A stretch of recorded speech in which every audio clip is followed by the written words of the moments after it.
Gokil, lu tahu dong kelakuannya si Donald Trump, Presiden Amerika Serikat sekarang nih. Baru dilantik jadi presiden, doi udah ngajakin perang geng. Bukan perang nuklir ya, tapi perang dagang. Salam eng ing eng.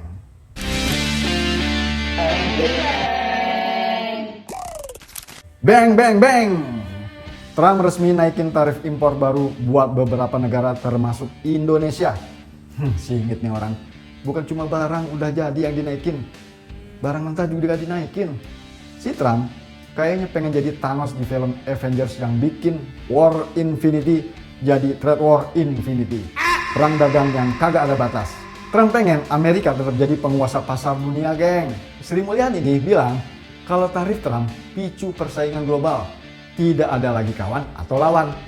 Yang nguntungin jadi kawan, yang ngerugiin jadi lawan. Ini bukan blok barat, bukan blok timur lagi, geng. Negara yang kuat masih bisa digoyang, tapi negara yang lemah bisa jadi tumbang. Uni Eropa aja yang tadinya lengket sama Amerika, tuh sekarang udah mulai ancang-ancang perang dagang dengan Amerika.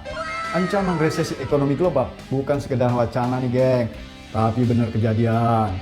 Perang dagang bukan cuma soal ekspor impor doang. Ini juga soal kekuatan ekonomi dan geopolitik. Untung aja dah Presiden Prabowo belum dilantik jadi presiden udah waspada sama kondisi geopolitik dan geoekonomi global. Keren kan? Jadi Indonesia harus gimana dong? Indonesia tetap waspada, tapi don't be panic ya, geng. Di tengah gelombang perang dagang global, apalagi kebijakannya si Donald Trump.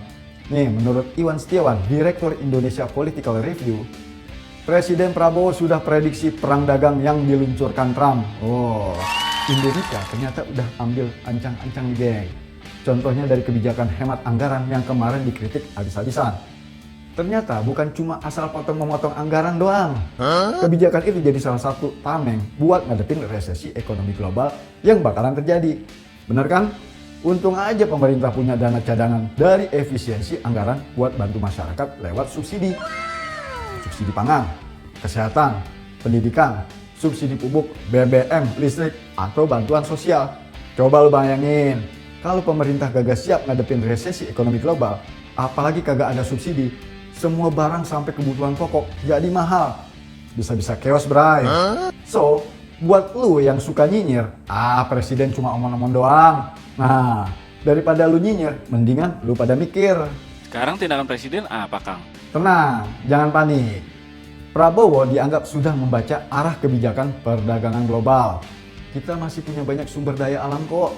Sekarang kan pemerintah lagi genjot hilirisasi di sektor mineral biar dikelola dengan baik. Itu bisa jadi bargaining Indonesia buat ngadepin resesi ekonomi dan perdagangan global. Ketika kekuatan negara-negara besar saling serang, pemerintah udah lihat ada peluang dari hilirisasi mineral di tengah krisis perdagangan global. Indonesia bukan cuma jadi penonton ya, bray. Indonesia bisa masuk lewat celah diplomasi dagang yang cerdas dan berani bermain di level global. Bukan cuma jadi pemasok bahan baku mentah, tapi jadi produsen dengan meningkatkan nilai jual hasil produksi. Visioner banget dah Pak Presiden. Benar kata Presiden. Yang penting fundamental ekonomi kita kuat. Jadi kalau ada goyang dompet ekonomi dari luar negeri, itu bukan berarti kita yang lemah, tapi emang dunia lagi ngehang aja nih, bray.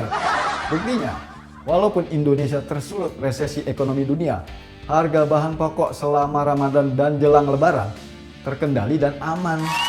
Keren kan? Apalagi buat ngadepin tarif impor Trump. Tenang, kagak usah panik.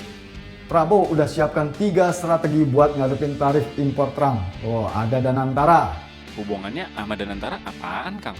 Makanya jangan nyinyir, tapi mikir. Belum kejadian resesi ekonomi dan perdagangan global aja, Presiden udah nyiapin strategi kalau akhirnya benar kejadian. Strategi pertama, Danantara yang dibentuk sama Presiden. Salah satunya untuk mendanai, mengelola, dan mempercepat proses hilirisasi sumber daya alam dan meningkatkan nilai tambahnya. Amerika juga butuh sumber daya alam kita, bray. Tapi kita ekspor yang udah jadi, bukan yang masih mentah. Otomatis kita punya posisi tawar yang lebih oke dong. Menang banyak dong doi kalau kita pasok yang mentah. Kalau Amerika kagak mau turunin tarif impornya, ya udah kita jual ke negara lain. Masih banyak negara lain yang butuh sumber daya alam kita, apalagi sektor mineral, batu bara, perkebunan. Strategi kedua, Langkah presiden sebelumnya nih, udah memperluas mitra dagang secara regional dengan 10 negara di ASEAN. Mengajukan keanggotaan BRICS yang di situ ada Brasil, Rusia, India, Cina, dan Afrika Selatan. Apalagi nih, sekarang Uni Eropa lagi butuh mitra dagang baru nih gara-gara ulah Amerika. Gimana kagak ketar-ketir tuh si Donald Trump. Strategi ketiga, program pemerintah untuk meningkatkan daya beli masyarakat dan meningkatkan kesejahteraan masyarakat melalui program makan bergizi gratis. Mendirikan 80.000 unit koperasi desa merah putih yang tujuannya memperkuat ekonomi desa sehingga membuka jutaan lapangan kerja baru dan menjadi poros perputaran uang di desa.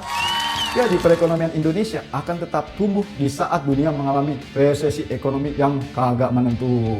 Produk tekstil sama sepatu nasibnya gimana dong? Industri padat karya kayak sepatu, tekstil, atau garment udah jelas kena dampak tarif dari Donald Trump nih. Tapi tenang, pemerintah udah cari solusi membuka pasar baru di luar Amerika Serikat. Lu kira cuma pasar Amerika doang yang beli produk lokal kita? Masih ada pasar negara lain, Bray. Presiden juga bakal kirim Menteri Keuangan dan Perekonomian untuk melakukan diplomasi dan negosiasi ke Amerika buat bahas tarif ngeheknya si Trump nih yang bisa berdampak ke pelaku sektor ekonomi lokal. Kita emang nggak bisa kontrol dunia, tapi kita juga kagak mau jadi penonton dunia dong. Apalagi jadi korban dunia. Kita tunggu aja hasil diplomasi sama Amerika nih. Kapan tanggal tayangnya ya? Salam, ing ing eng.